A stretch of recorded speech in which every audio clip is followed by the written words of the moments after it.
Clothes असतात. मग हे एक चॅलेंजिंग फॅक्टर होतं. पण आता गेली 6 वर्ष we are doing tremendously amazing.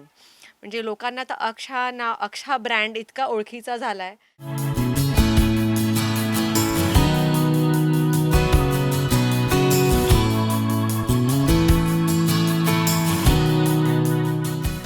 High, hello आणि नमस्कार. माय महानगरच्या मानिनी या आमच्या नव्या कोऱ्या यूट्यूब चॅनलमध्ये तुम्हा सर्वांचं मनपूर्वक स्वागत.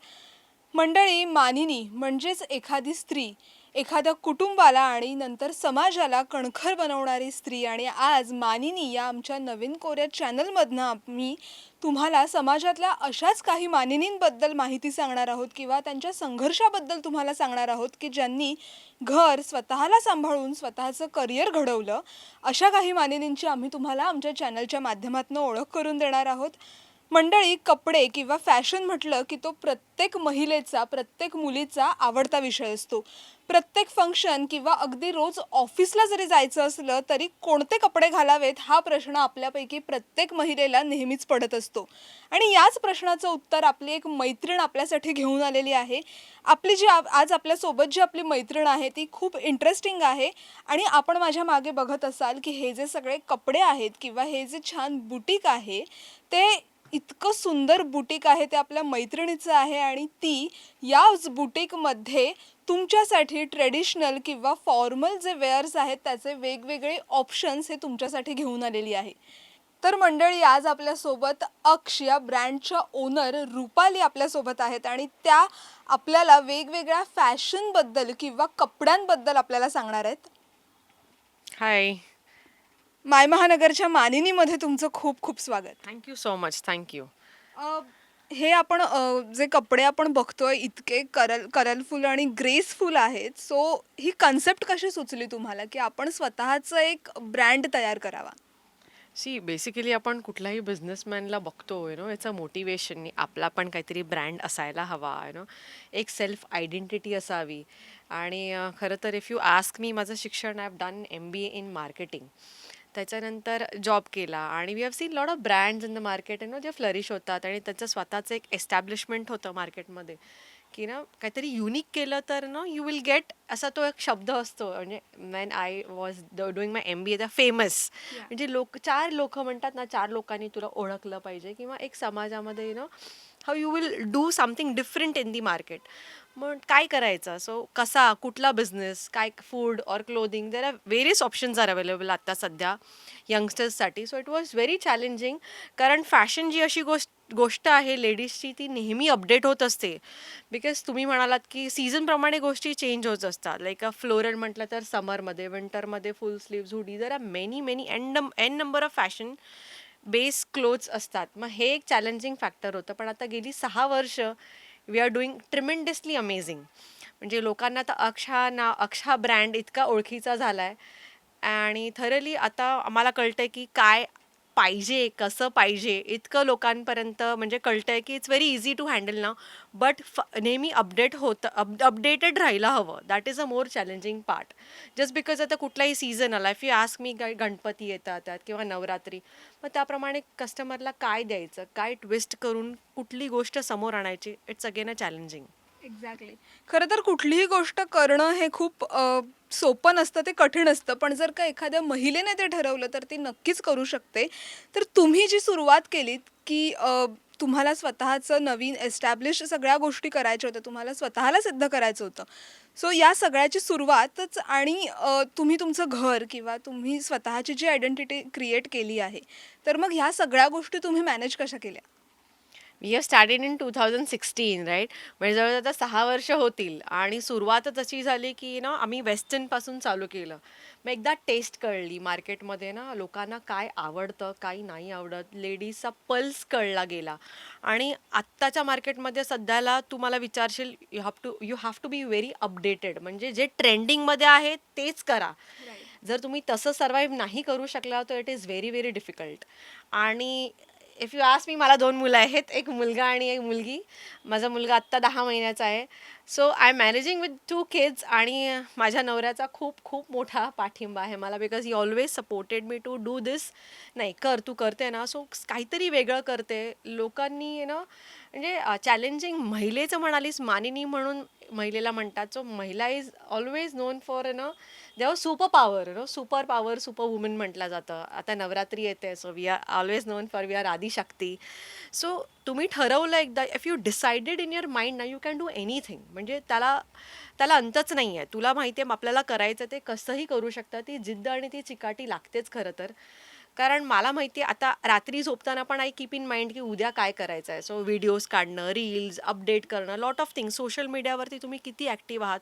आता खूप मार्केटमध्ये पोटेन्शियल आहे. तुम्ही त्या रिसोर्सेसचा कसा वापर करता ती पण महत्त्वाची गोष्ट आहे. सो तुमचं स्टँड अलोन स्टोअर, म्हणजे आता इफ यू आस्क मी, माटुंगा हे स्टँड अलोन स्टोअर आहे. ह्या पूर्ण लाईनमध्ये कुठेच स्टोअर नाहीच आहे. दादरमध्ये आणि डिरेक्टली बँड्राला you will get lot of options. मग ह्या माटुंगासारख्या हे ब्रँड ओपन करणं, a stand alone store without a market, it's again a challenging. But still we are doing well in last 6 years. So हे खूप रोलर कोस्टर आहे खरं तर. Lot of ups and downs आले, लाईक कोविडमध्ये 2 वर्ष म्हणा किंवा आता. बट ठीक आहे, we have to move on, right? Exactly. खरं तर अक्ष हे नाव खूप युनिक आहे. पण मग हे नाव सुचलं कसं आणि त्या मागचा नेमका काय अर्थ आहे? अक्ष, हा मराठीतला शब्द. बाराखडी आपण तिथूनच शिकतो, आईचा वगैरे. आणि म्हणजे ला अंत नाही, right? So Aksh, we have such kind of collection which is n number of stuff you will get. म्हणजे एथनिक वेअर, कुर्तीज, प्लाझोज आणि वेस्टर्न वेअर सगळे. If you ask me, inner वेअरपासून bottoms, we have a huge variety फक्त लेडीजसाठी. आणि माझ्या मुलीचं नाव अक्षया आहे. When she is born on Akshay Tritiya. मग काय शॉपचं नाव ठेवायचं? We can't put Akshaya reel. मग शॉर्ट अँड स्वीट मग आम्ही अक्ष असं ठेवलं, ज्याला अंत नाही. So n number of things you can n number of गोष्टी ॲड करू शकता. So there is limitless. मंडळी, तुम्ही बघू शकताय की आपल्यासोबत जी मानिनी आहे, जी रुपाली आहे, की तिने स्वतःची पाळंमुळं या इंडस्ट्रीमध्ये रोवली आहेत आणि गेल्या 6 वर्षांपासून ती अविरत लोकांना, म्हणजे स्पेशली महिलांना वेगवेगळे कपड्यांचे ऑप्शन्स देते. पण असं म्हटलं जातं की लोकांकडे एका गोष्टीसाठी खूप सारे व्हरायटीज असतात किंवा खूप सारे ऑप्शन्स असतात. पण मग यामध्ये स्वतःचा ब्रँड मेंटेन ठेवणं किंवा स्वतःला व्यवस्थित ठेवणं हे कितपत कठीण आहे किंवा या इंडस्ट्रीमध्ये कशी स्पर्धा आहे? स्पर्धा फॅशन इंडस्ट्रीमध्ये खूप आहे खरं तर, मी म्हणेन. ती कशी की प्रत्येक सीझन येतो तेव्हा you have to be very much updated. Market speculate करता आलं पाहिजे. समोरची व्यक्ती जेव्हा कस्टमर बनून येते किंवा कुठलाही कस्टमर क्लायंट आला, त्याला काय हवं हे तुम्हाला विदिन अ सेकंड समजलं पाहिजे. So you you cannot kill that time. मग ती म्हणते हे दाखव ते दाखव, असं नाही. त्या पर्टिक्युलर 30 सेकंड्स हा तुमचा चॅलेंजिंग टाईम असतो. त्याला काय हवं आहे, त्याची चॉईस काय, साईजप्रमाणे ते व्यवस्थित दाखवलं, तो कस्टमर तुमचा लाईफ टाईमसाठी राहतो. तुम्ही योग्य वेळी योग्य गोष्ट दाखवली, of course there you will win. आणि सध्याचे मार्केटिंग ट्रेंड्स तुम्ही फॉलो केले पाहिजेत खरं तर. कारण सोशल मीडिया इतकं बूम आहे आत्ता सध्या. तुम्ही तिथून खूप साऱ्या क्लायंट्सपर्यंत पोहोचू शकता. फॉर एक्झाम्पल, माझे कस्टमर्स आहेत, they are from Dubai, they are from Canada, who watching my videos, reels. So it is not Matunga तिथपर्यंत पोहोचलाय, अक्ष तिथपर्यंत पोहोचलाय खरं तर. कारण हा तुम्ही ते रिसोर्सेसचा व्यवस्थित उपभोग घेतला तर तुम्ही कशा रीतीने पोहोचू शकता. दिस इज अ बिगेस्ट एक्झाम्पल की सोशल मीडियाचं अपडेट आणि तुम्ही काय वेगळं देता नेहमी, युनिकनेस. अक्षची आयडेंटिटी अशी आहे की we are known for our unique stuff, the stuff which you have never seen before. That is our promise. म्हणजे मी प्रत्येक वेळी सांगत असते, ये आपको खिदर नहीं मिलेगा, दॅट इज माय USP. अगर मिलेगा तो लेके आओ, दॅट वे. सो एक गुडविल मार्केटमध्ये क्रिएट केलं, जी काहीतरी वेगळं मिळते. आणि हाऊ लेडीज ऑलवेज प्रिफर की मला वेगळं पाहिजे, युनिक. सो अक्ष is always known for that. काहीतरी वेगळं मिळतं, चलो अक्ष में जाते हैं, दॅट वे. खरं तर आपण एखादा व्यवसाय किंवा आपण एखादा स्वतःचा बिझनेस जेव्हा सुरू करतो तर तेव्हा त्याच्या आधी आपल्याला खूप साऱ्या गोष्टींची तयारी करावी लागते आणि त्यात जर का तुम्ही स्वतःची नोकरी करत असाल आणि त्यानंतर जर तुम्हाला हा डिसिजन घ्यायचा असेल स्वतःच्या बिझनेसचा, तर तो एक खरंच खूप मोठं आव्हान असतं स्वतःसाठीच. तर आपल्यासोबत जी आपली मानिनी आहे रुपाली, तिने स्वतःचं हे जे काही वर्ल्ड तिने क्रिएट केलेलं आहे, त्यापूर्वी ती एक जॉब करत होती आणि सडनली ते स्विच करून तिने स्वतःचं नवीन विश्व निर्माण केलंय. हा खरंच खूप धाडसी निर्णय आहे, खूप कौतुकास्पद निर्णय आहे. तर मग हा निर्णय कसा घेतला? आता मराठी आपल्या कम्युनिटीमध्ये असं म्हणतात ते ॲडव्हेंचर केलं असं एक प्रकारचं, की लॉटरी म्हणतात ना तसा प्रकार, की ना जॉब सोडून म्हणजे एक फिक्स इन्कम असतं राईट. आणि बिझनेस म्हटलं it is a variable income. म्हणजे तुम्हाला माहिती नाही ह्या महिन्यात तुम्ही किती कमवाल, पुढच्या महिन्यात काय कमवाल, यू नेवर नो. तुमचा परफॉर्मन्स पण असा म्हणजे सीझनल आहे. बिझनेस म्हटलं तर it's very tentative, calculative risk म्हणतात तसा प्रकार आहे. मग तुम्ही काय कराल? So what I have decided, की आता जॉब करून किती तेच पॅकेज ते काय, मग माझी सेल्फ आयडेंटिटी मी कधी निर्माण करणार? मग after my first delivery I have decided की नाही, मला जॉब नाही करायचा आहे, मला माझ्या मुलीला पण वेळ द्यायचा आहे. मग मी स्वतःचं कसं करू? सो आय डिसाइडेड ओके आपण क्लोदिंगमध्ये जाऊन विल सी, म्हणजे मला मुलीला पण वेळ देता येईल आणि असं. पण they my family also supported me well, की नाही तू करतेस तर कर. आणि सगळ्या गोष्टी होऊन गेल्या. यू डोंट बिलीव्ह, आता माझा मुलगा 10 महिन्याचा आहे. But it's a inspiration for them also. मुलगी अजूनही विचारते अक्ष मम्मा ब्रँड झाला पाहिजे, हा ब्रँड झाला पाहिजे. So family also motivate you such a way, की तुम्हाला ते ऑटोमॅटिक एक मोटिवेशन मिळतं. आणि तुमचं ऑब्जेक्टिव्ह क्लिअर असेल तर of course you are going to achieve.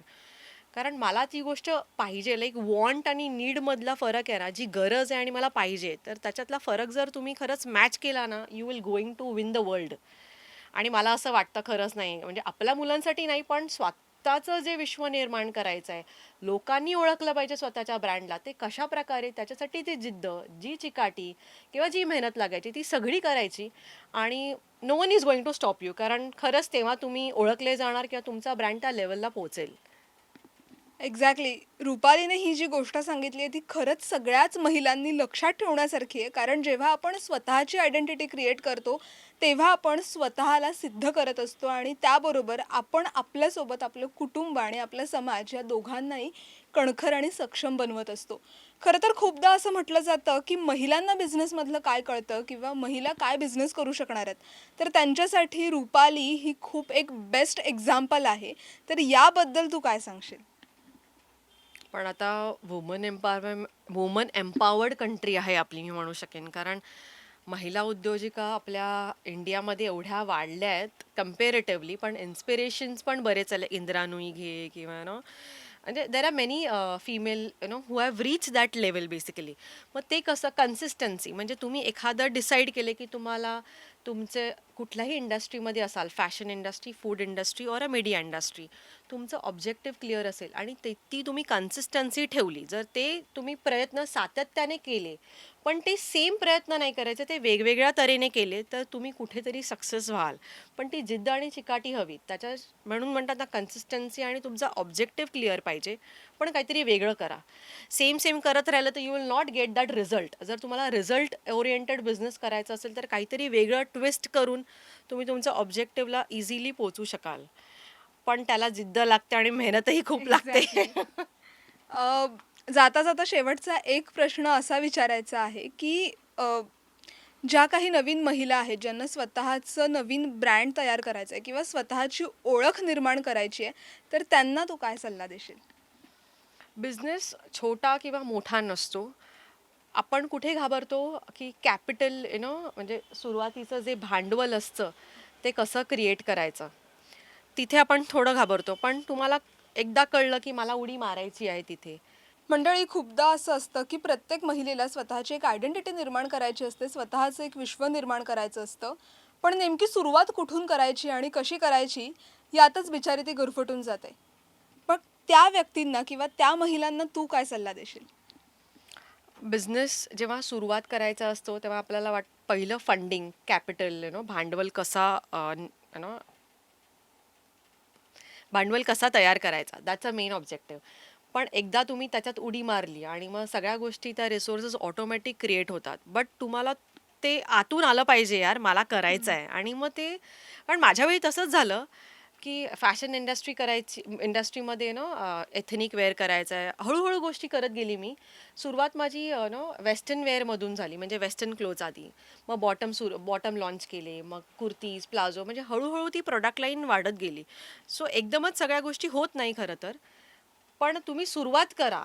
ते विचार करत बसला तर you will not able to do it. मी म्हणाली ना, ते वॉन्ट आणि नीड, त्या मधला जो आहे ना तो रास्ता तुमचा क्लिअर झाला पाहिजे. Then you will going to achieve your main aim जे आहे ते.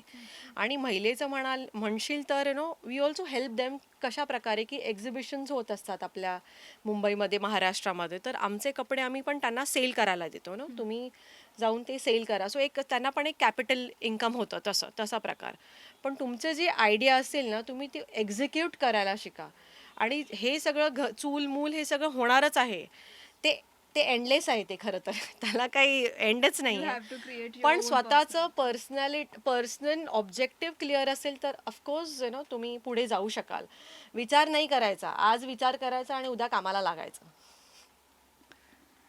माय महानगरच्या मानिनीमध्ये आज आपल्यासोबत होत्या रुपाली आणि त्यांनी आपल्याशी खूप मनमोकळा संवाद साधलेला आहे. त्याबद्दल तुमचे खरंच खूप खूप आभार.